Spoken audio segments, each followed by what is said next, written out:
Ashamaa harka fuune Oromoonni kan kaabaa, kan kibbaa, kan bahaa, kan dhihaa, kan ala jirtaniif kan lagaa fi gaara jirtan baga guyyaa gootota Oromoo geessan.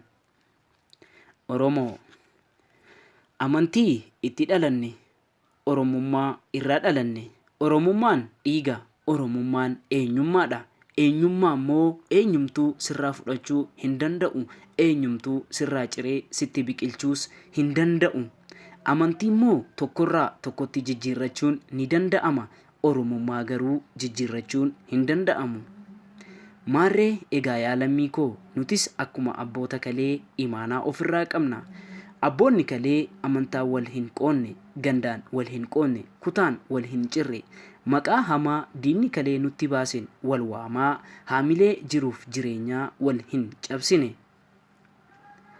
Nutis daandii isaan irra imalan irra imallee kaayyoo isaan wareegamaniif galmaan haa geenyu.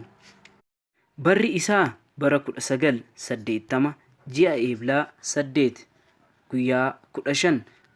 Guyyaan kun guyyaa gootonni Oromoo amantaan wal hin qoonnu, Oromoo taanee baanee Somaalee taanee hin gallu, dhumnu bakkuma tokkotti dhumna jedhanii waakkatanii kaayyoo diinaa dura dhaabbatan.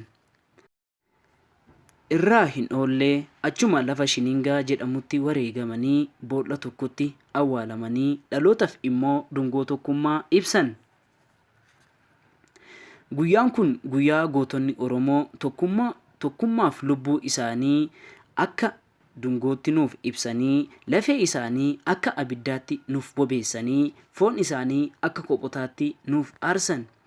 Guyyaan kun guyyaa amantii caalaa maqaan Oromummaa itti ol ka'ee lallabamuudha. Maqaan Oromummaa akka caaluu fi akka kabajnu wareegama lubbuutiin nu agarsiisan waan ta'eef warri qabsoo Oromummaa qabsiisuuf maqaa amantii dhukkuba hin fayyine isinitti ta'e sodaattan dura akka Oromummaan caalu warra wareegama lubbuutiin nu agarsiisan irraa baruu qabna. Barsiisonni keenya gootonni galma tokkummaa nu barsiisanii ofii isaaniif aarsaa ta'an Magarsaa Barii, Gadaa Gammadaa, Muhee Abdoo, Abbomaa Mitikkuu, Higgaazuu Bantii, Falmataa yookaan Caccabsaa, Faafam Dooyyoo, Irra'aan Qacalee, Marii Galaanaa, Dhaddacha Boruu, Dhaddacha Mul'ataa. Gootonni kun amantiin wal hin qoonnu jedhanii walirratti dhuman. Egaa maarree yaa dhaloota nuti maal irraa barree? Guyyaan gootota Oromoo kaleessa wareegama qaalii ta'us har'a dhalootaaf kaayyoo ofii irratti ciichuu danda'uu nu barsiisanii jiru. Nutis kaayyoo isaan irraa wareegaman kana akka galmaan geenyuuf seenan nurraa eegdi. Gootonni kaleessa Oromoo taanee dhalannee Oromoo taanee jiraachuu qabna jedhanii wareegama kaffalan. Nuti immoo har'a Boorana Gujii, Harargee Shawaa, Wallagga Walloo, Illuu Jimmaa, Musliima Kiristaana jennee gandaaf kutaan wal qooduu hin qabnu. Oromoo taanee akkuma dhalanne Oromoo taanee du'uudha qabna. Oromummaan dhiiga, Oromummaan eenyummaadha. Kaayyoo gootonni kalee irraa kufan nuti immoo dhaloonni har'aa galmaan geenya.